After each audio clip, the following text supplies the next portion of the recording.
I've come to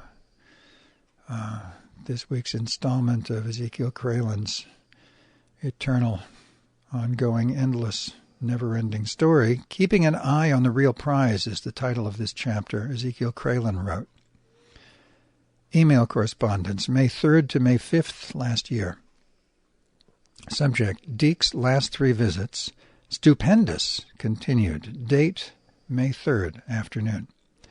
Pleased with the thought that I could possibly enjoy my Java and blueberry muffin before the cash-grubbing Cajun trickster showed up, I was just about to enter the shop when I heard his voice call out, "Yo!" I turned around to see him standing right across the street in a sheltered nook with the 2 mutts and a dolly instead of his usual cart. Apparently he left his cabin early or stayed out all night and was parked there waiting for 9 a.m. to arrive, but I had to go and fuck it up by taking the Noe Street route. "Where did you come from?" he queried as I drew near. "Taking an early morning stroll?" I held my hands out and said, "Where do you think I came from?" He seemed genuinely confused, so I confessed, "From the bank, of course." As soon as I stood close to him, the pups arose from their cozy little spot to greet me with the profound respect they show to any human who truly loves them. I crouched down to hug and pet them for a bit, noticing Flacco's slight shiver from the damp cold, while their master remained silent. At least they both were dry. Once I stood back up, I asked him, "Well, do you want your money now, or would you rather wait until the rain dies out, like maybe this afternoon or tomorrow?" "No, I'll take it now," he replied. And with that, I removed my backpack to extract the Chase envelope and hand it to him. "I couldn't get you that extra 20, I explained, because I forgot you can't withdraw more than 300 from an ATM on any given day. He was disappointed upon hearing that. "Damn, I was planning to get some coffee and a snack with that." "Sorry, no can do," I replied, for I only had $5 in my own pocket and two Washingtons back hovel. "Nice raincoat," he then said. "Where'd you get it?" "From your friend Deke, but you should know that already," I declared, "because you were there when I thanked him for it." Please note, dear reader, in case you forgot, Deke has a friend by the same name. Think glob my Brindlekin Tales ain't a Russian novel. "No, I wasn't," he pointlessly objected. "Yes, you were," I rebutted. "This was in early December, I think. You were seated on your bike with one foot on the ground, blabbing away with him when I showed up and thanked him for the raincoat he gave me a few days earlier. You seemed perturbed then, too, as if anything that happens in this burg should go by you first. The world doesn't work that way, Deke." He didn't respond further, so I changed the subject. "Sure was nice to see Heimdall again."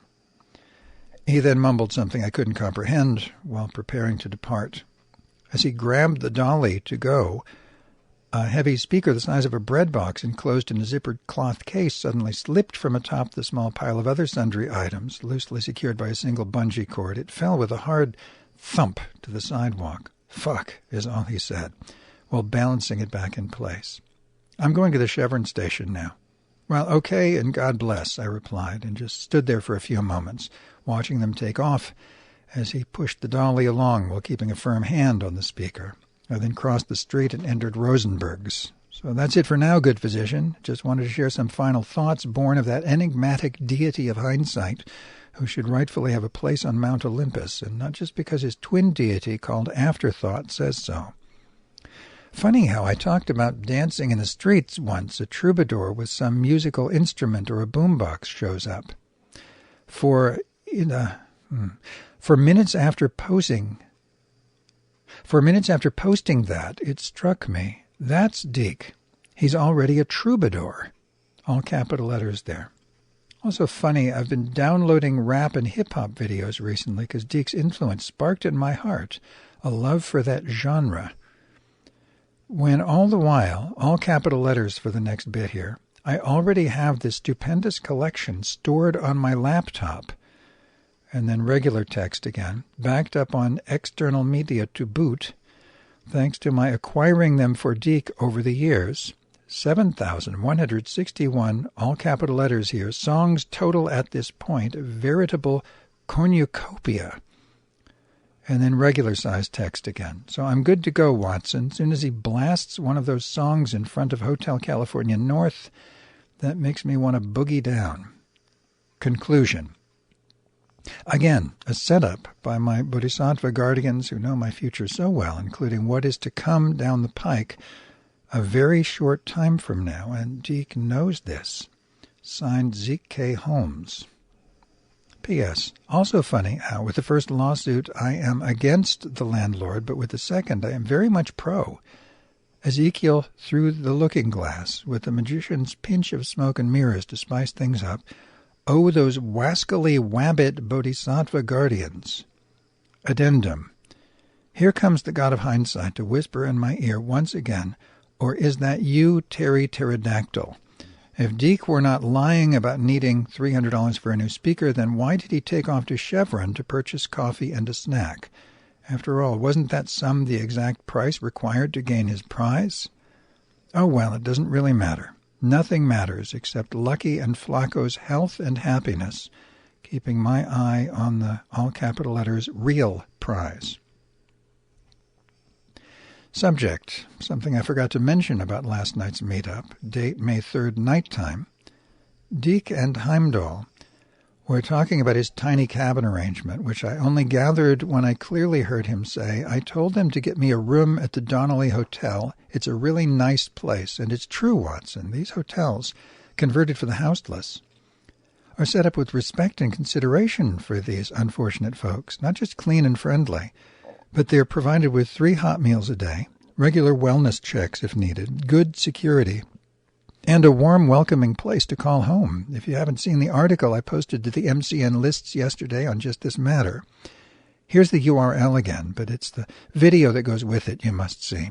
Also, here's a superb video about San Francisco's Navigation Center. In sum, so glad to see Deke pushing for a stable home life. It will certainly bring much joy to the pups, as I'm sure they're already ecstatic to call that tiny cabin their new digs. And the end of this is all in italics. Subject, disappointing reply from the ABA's Free Legal Answers Service, date May 4th morning, begin. From the administrator, May 4 at 11:55 a.m. CDT. Ezekiel, unfortunately our volunteers can currently only help with disaster-related legal questions at the moment.